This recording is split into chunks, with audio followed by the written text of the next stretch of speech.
Hello, I'm Amanda Ann Gregory, and I'm going to give you a little bit of feedback and advice on how to talk to somebody about trauma.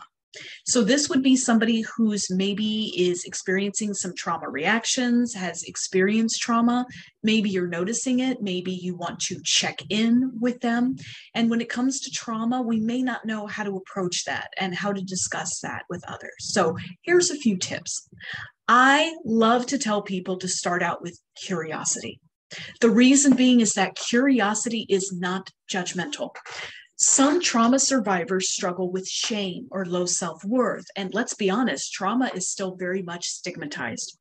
When we come to people with curiosity, that can really open up the lines of gentle, loving, accepting communication.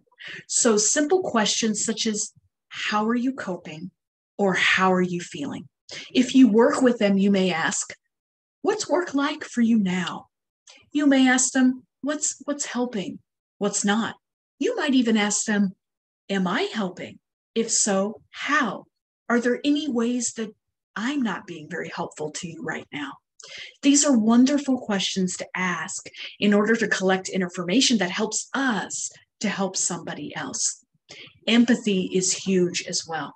When we approach folks with empathy, we create safe spaces and safe relationships.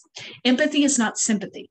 Sympathy is sort of like a little tap on the hand of poor you, you're going to be okay, I'm so sorry.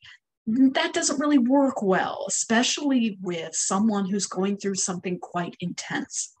Empathy is when we put ourselves in someone else's shoes and we imagine what it might like to be them.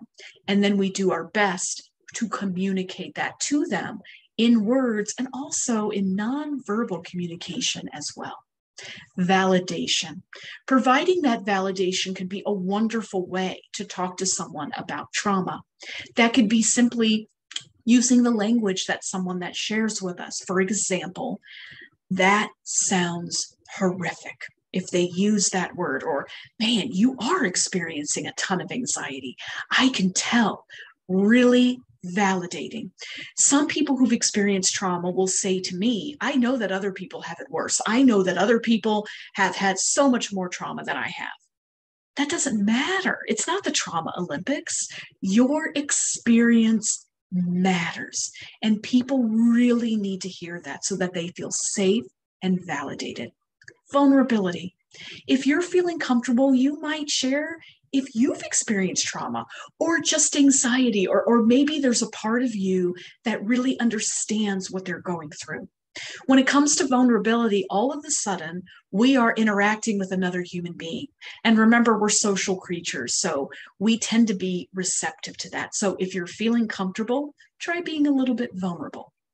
I suggest you try these techniques before you go to problem solving, advice, providing feedback, resources, or fixing it. Too often we go right to these methods where honestly, we probably need to be listening. We probably need to be being curious and providing that safe space for them. If you would like any more information, please reach out to me. And of course, watch my other videos.